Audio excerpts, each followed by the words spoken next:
الحمد للہ وکفیٰ وسلام علی عبادہ الذین اصطفیٰ اما بعد۔ عزیزان محترم، اسٹیٹ سیکرٹری صاحب نے تو اپنی ڈیوٹی سر انجام دی ہے، میں اتنا کچھ نہیں ہوں،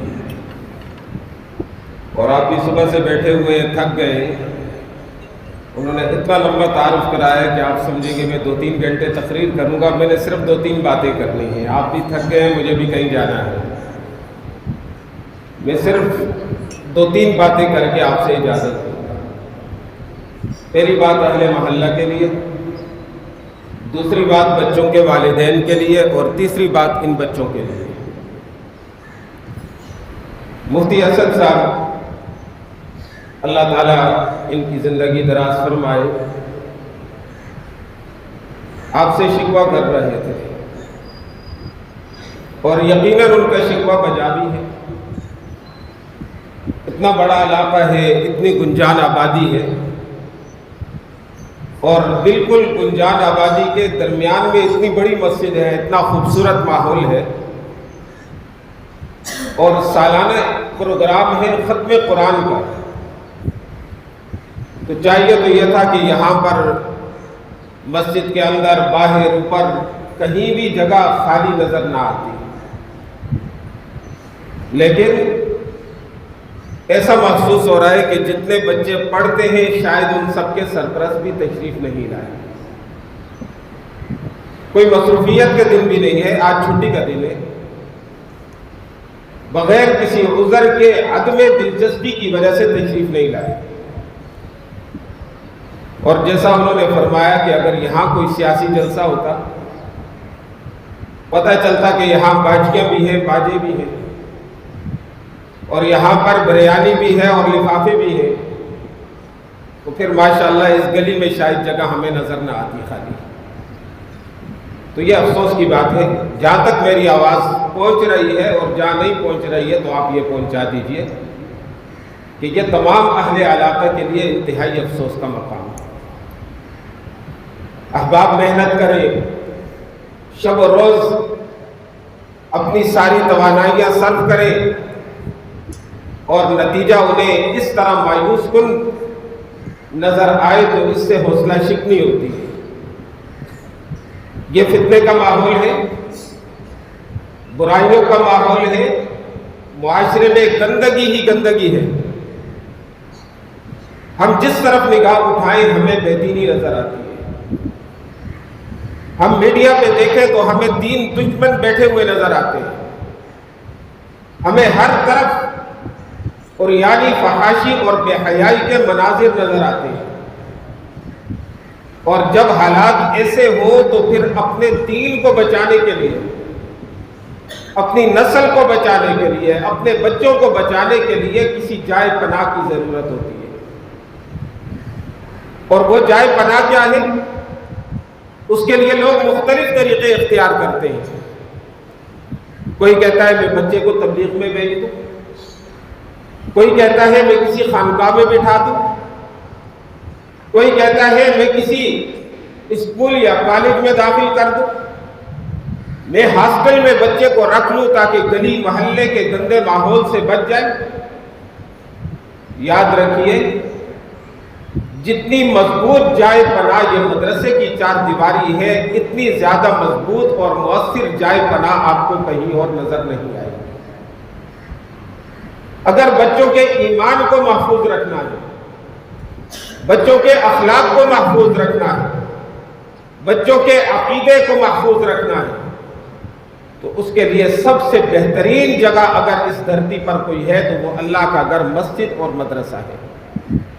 اس لیے اللہ تبارک و تعالیٰ نے ظلمتوں اور تاریکیوں میں ان حضرات کو یہ توفیق دی ہے کہ انہوں نے چراغ روشن کیے ہیں۔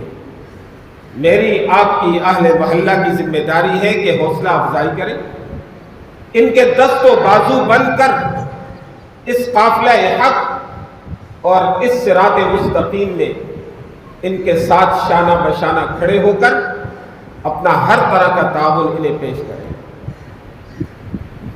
اور یہ صرف کوئی وقتی معاملہ نہیں ہوتا،